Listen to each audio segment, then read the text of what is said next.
اور فرمایا اے نوح علیہ السلام، دریائے نیل میں ایک درخت ہے، کسی کو بھیج کر وہاں سے منگوا کر اس سے 4 تخت بنام 4 یاروں کے نکال کر اس میں لگا دو۔ تب نوح علیہ السلام نے اپنے بیٹوں سے کہا، انہوں نے نہ مانا اور بولے کہ اوج بن انق کو بھیج دو کہ وہ ہم سے قوت زیادہ رکھتا ہے اور اس کی راہ بھی خوب جانتا ہے۔ اسی وقت حضرت نوح علیہ السلام نے اوج بن انق کو بلوایا اور کہا کہ تو فلانے درخت کو دریائے نیل سے لائے گا تو میں تجھے کھلا کر آسودہ کروں گا۔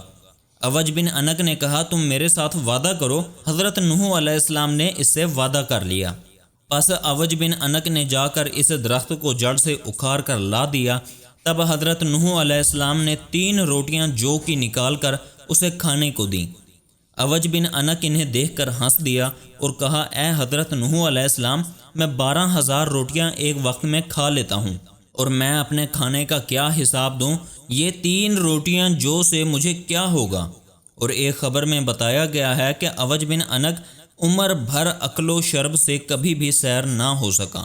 حضرت نوح علیہ السلام نے کہا کہ اگر تو شکم سحری چاہتا ہے تو بسم اللہ پڑھ کر کھا۔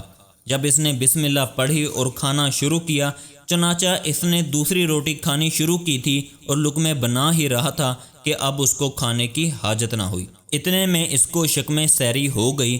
بعد میں حضرت نوح علیہ السلام نے اس درخت سے 4 تختے نکال کر اول بنام حضرت ابو بکر صدیق کے اور دوسرا تختہ حضرت عمر بن خطاب کا اور تیسرا تختہ حضرت عثمان غنی کا اور چوتھا تختہ حضرت علی کے نام سے لگائے، اور ان 4 تختوں کے لگانے سے کشتی تیار ہو گئی۔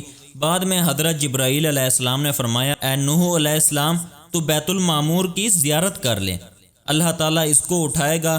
جب وہ زیارت کر کے آئے تب اس کو فرشتوں نے چوتھے آسمان پر اٹھا لیا۔ بعد میں ترتیب اور کشتی کا نظام کرنے لگے۔ اس میں 7 طبقے تھے۔ اول طبقے میں تابوت حضرت آدم علیہ السلام کا اور دوسرے میں حضرت نوح علیہ السلام مومنوں کے ساتھ تھے، اور تیسرے طبقے میں پرندے، چوتھے طبقے میں درندے اور 5ویں طبقے میں چرندے اور 6 طبقے میں ہر جنس کی چیزیں اور 7ویں طبقے میں سب میوے رکھے تھے۔ حضرت جبرائیل علیہ السلام نے فرمایا، اے نوح، علامت طوفان کی یہ ہے کہ تمہارے گھر کے تنور سے گرم پانی ابلے گا۔ تب ایک روز ان کی بیوی روٹی پکا رہی تھی، تنور سے گرم پانی ابل پڑا۔ ان کی بیوی نے ان کو خبر دی۔ حضرت جبرائیل علیہ السلام نے فرمایا، اے نوح علیہ السلام، ایک جوڑا ہر جانور کا کشتی میں رکھ لو۔ حضرت نوح علیہ السلام نے کہا کہ کوئی جانور مشرق میں ہے تو کوئی مغرب میں ہے، میں ان سب کو کیسا اکٹھا کروں؟ پس خدا کے حکم سے جس کی نسل بچنی تھی اس جانور کو کشتی میں رکھ لیا۔ گھر والوں میں سے جس پر بات پڑ چکی تھی، یعنی بیٹا اور اس کی ماں، ڈوب گئے، اور صرف 3 بیٹے بچے جن کی اولاد یہ ساری خلقت ہے۔ اور تنور بھی حضرت نوح علیہ السلام کے گھر میں تھا، جو حقیقت میں طوفان کا نشان بنا رکھا، تاکہ جب اس تنور سے گرم پانی ابلے تب اس کشتی میں سوار ہو جانا۔ اور ایک روایت یہ ہے کہ کشتی میں 3 طبقے تھے۔ اول طبقے میں پرندے اور دوسرے طبقے میں حضرت نوح علیہ السلام اپنے تمام مومنین کے ساتھ، اور تیسرے طبقے میں 4 پائے اور ان کے فرزند جن کے نام یہ ہیں سام، حام، یافس۔ سب کے سب کشتی میں سوار تھے، اور ایک بیٹا ان کا کنعان غرور کے مارے جدا ہو کر پہاڑ پر چڑھ گیا اور کہا، میں تیری کشتی میں سوار نہیں ہوں گا۔ لیکن حضرت نوح علیہ السلام نے اس کو پکارا کہ اے کنعان، تو بغیر کشتی کے ہلاک ہو جائے گا، ہمارے ساتھ کشتی میں بیٹھ جا۔ اللہ تعالیٰ فرماتا ہے، اور پکارا نوح نے اپنے بیٹے کو اور وہ ہو رہا تھا کنارے، اے بیٹے سوار ہو ہمارے ساتھ اور مت رہ منکروں کے ساتھ۔ اس نے جواب دیا کہ میں کسی پہاڑ پر چڑھ جاؤں گا اور وہ پہاڑ مجھے پانی کے سیلاب سے بچا لے گا۔ حضرت نوح علیہ السلام نے کہا، کوئی بچانے والا نہیں آج کے دن سے اللہ تعالیٰ کے حکم کے سوا مگر جس پر وہ رحم کرے، اور فرمایا، اے بیٹے آج کوئی باقی نہ رہے گا، عذاب الہی سے سب غرق ہو جائیں گے مگر وہ شخص کہ خدا ان پر رحم کرے اور وہ مومن ہو۔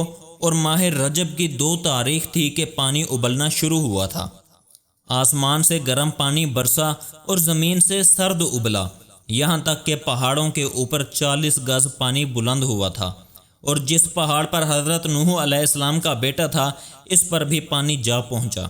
یہ کیفیت دیکھ کر حضرت نوح علیہ السلام کو شفقت پدری دل میں اودھ کر آئی کہ وہ کچھ دیر میں مارا جائے گا۔ تب آپ نے اپنا منہ آسمان کی طرف کیا اور اللہ تعالیٰ کے حضور میں درخواست کی کہ اے میرے رب، تو نے وعدہ کیا تھا میرے ساتھ کہ تمہارے اہل بیت کو ہلاک اور غرق نہ کروں گا۔ اب یہ میرا بیٹا کنعان مارا جا رہا ہے۔ اللہ تعالیٰ نے فرمایا، اے نوح، وہ تیرے گھر والوں میں سے نہیں ہے اور اس کے کام بالکل ناکارہ ہیں، اور ایمان بھی اس کا تمہارے ایمان کے موافق نہیں ہے۔ پس کچھ دیر میں ایک موج پانی کی آئی اور اس نے کنعان کو پانی میں غرق کر دیا۔ حضرت جبرائیل علیہ السلام نے فرمایا، اے نوح علیہ السلام، تم کشتی پر سوار ہو جاؤ۔ اللہ تعالیٰ کے حکم سے کشتی پانی پر رواں ہو گئی اور آدمیوں کے بول و براز سے کشتی بہت غلیظ ہو گئی۔ حضرت نوح علیہ السلام نے الہام الہی سے ہاتھی کی پیشانی پر ہاتھ پھیرا، قدرت الہی سے 2 خوک اس کی ناک سے پیدا ہوئے اور انہوں نے سب غلاظت کشتی کی صاف کی، اور ابلیس لعین نے خنزیر کی پیشانی پر ہاتھ پھیرا تو اس کی ناک سے 2 چوہے پیدا ہوئے۔